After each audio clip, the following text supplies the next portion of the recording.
kalian merenung mengapa siang dan malam silih berganti? Mengapa terjadi perubahan bentuk bulan? Mengapa hal itu terus berulang tanpa henti? Kejadian-kejadian itu merupakan tanda kebesaran Tuhan yang sifatnya berulang-ulang dalam periode waktu tertentu. Dalam matematika juga kita temukan suatu fungsi yang sifatnya berulang dan periodik. Salah satu fungsi yang memiliki sifat tersebut adalah fungsi trigonometri. Apa itu fungsi trigonometri? Bagaimana rumus persamaan fungsi trigonometri? Bagaimana bentuk-bentuk persamaan fungsi trigonometri?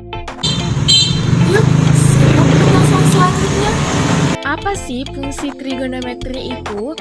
Jadi, fungsi trigonometri adalah suatu fungsi yang grafiknya berulang secara terus-menerus dalam periode tertentu. Adapun rumus untuk persamaan trigonometri fungsi sinus, kosinus, dan tangen. Untuk persamaan trigonometri fungsi sinus, kosinus, dan tangen dibagi dalam dua bentuk, yaitu dalam derajat dan dalam radian. Bentuk persamaan trigonometri terbagi tiga, yaitu bentuk fx sama dengan fa, bentuk fx sama dengan a, dan bentuk fx sama dengan 0. Contoh soal sinus. Persamaan trigonometri bentuk fx sama dengan a. Nomor 1.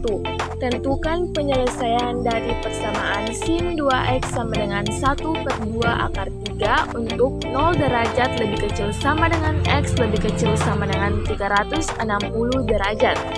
Penyelesaian. Terlebih dahulu kita tulis kembali soalnya, yaitu sin 2x sama dengan 1/2 akar 3. Setelah itu kita sederhanakan atau mengubahnya menjadi sin 2x sama dengan sin 60 derajat. Kenapa sin 60 derajat? Karena 1/2 akar 3 merupakan sin 60 derajat. Setelah itu kita masukkan ke dalam rumus persamaan trigonometri fungsi sinus, sehingga menjadi 2x sama dengan 60 derajat ditambah k dikali 360 derajat. Setelah itu sisi sebelah kanan masing-masing kita bagi 2 sisi sebelah kiri, sehingga menjadi x sama dengan 30 derajat ditambah k dikali 180 derajat. Kenapa mendapatkan hasil tersebut?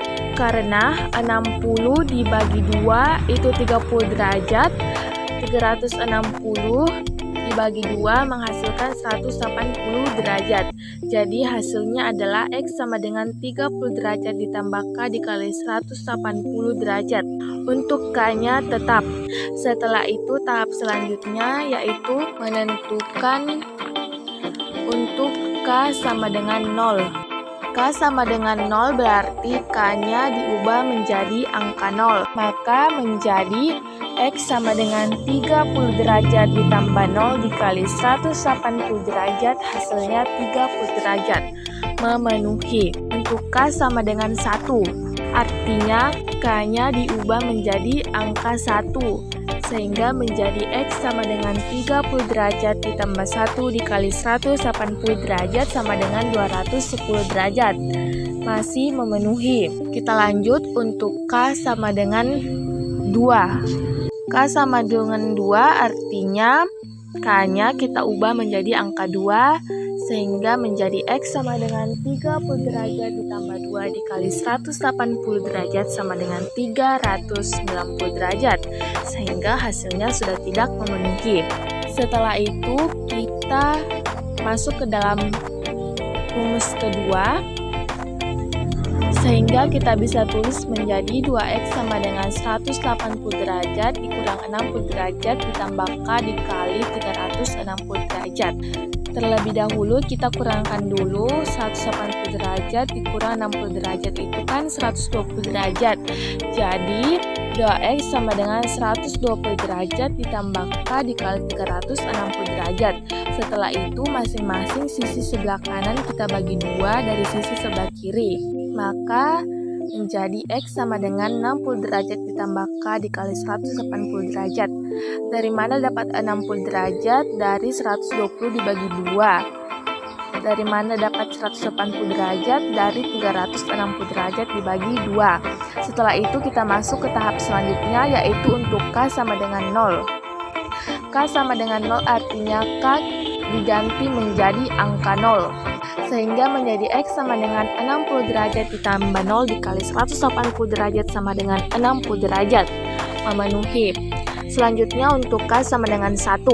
K sama dengan 1 artinya K-nya kita ganti menjadi angka 1 sehingga menjadi X sama dengan 60 derajat ditambah 1 dikali 180 derajat sama dengan 240 derajat.